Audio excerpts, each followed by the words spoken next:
According to my parents, I was the one in the wrong here. Rather than be mad at my brother, I was expected to support him and my ex-girlfriend who was now carrying his baby. My brother said he had no intention of being a father, and told my girlfriend to get an abortion.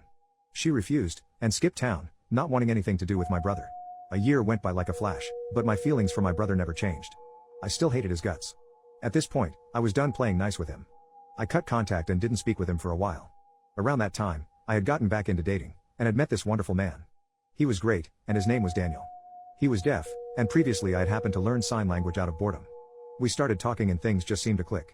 We dated, fell in love, and I brought him to Isaac's place since he was the only other person that knew I was bi at the time. They got along great and everything seemed to be looking up. One day, while walking into a cinema holding my boyfriend's hand, I bumped into Sebastian. He asked what I was doing there, and when I told him I was on a date, he laughed. In the middle of the theater, and made some homophobic comments. I told him to go screw himself and we went to go see our movie. When I got home after dropping Daniel off at home, I knew I'd be facing something as soon as I walked in the front door. I saw both my parents on the sofa, my mother crying about how on earth could she have given birth to someone so disgusting. I guess it was too much to hope she was talking about Sebastian, but nope. She was talking about me, saying I'd left a stain on their family name. My father got up to yell at me, and spouted homophobic remarks and slurs at me. It was at this point that I saw my brother sitting on the staircase with a crap-eating grin. He then came down and said he wasn't comfortable sharing a room with a homosexual. My twin brother had an affair with my girlfriend and outed me as bisexual, so I let him die. This led to an argument that ended with me being thrown out of the house. With what little clothes and money I had, I went to Isaac's house and his family took me in without any questions. I stayed there for 6 months, actually experiencing familial love and affection. I consider them to be my actual family to this day. Eventually, Daniel, Isaac and I got our own 2-bedroom apartment, and moved out. Fast forward to last December. Daniel and I had just gotten married. Isaac was my best man, my sister and my cousin Kai walked me down the aisle. I had a wonderful job as a graphic designer, and we all moved to a beautiful house by the sea.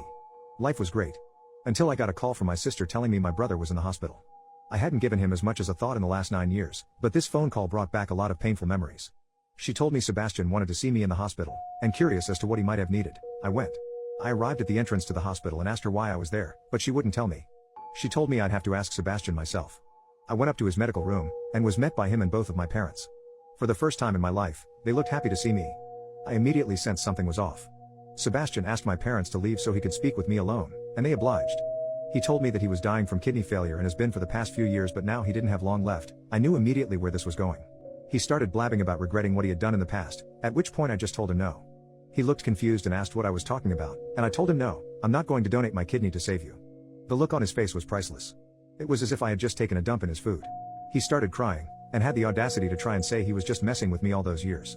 Excuse me? You were messing with me? For 18 whole years? Really? So when I got kicked out for coming out as bisexual, that was you messing with me? He was speechless. He then called in our parents and told them what was happening. They started yapping that I owed them for my existence, and that it was my duty to help out a family member. I asked them where that duty was when they kicked me out of the house, or where that duty was every time my brother beat me up. Where their duty was to look after their grandchild when Sebastian decided he didn't want to be a father. For all the things he's done to me, this is the universe's way of dishing out karma. I'm not sure why you'd want a bisexual kidney in you anyways.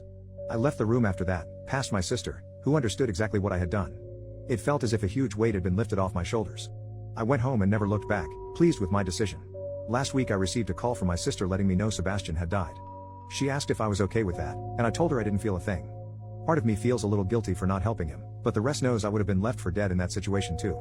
So screw my parents, and screw him.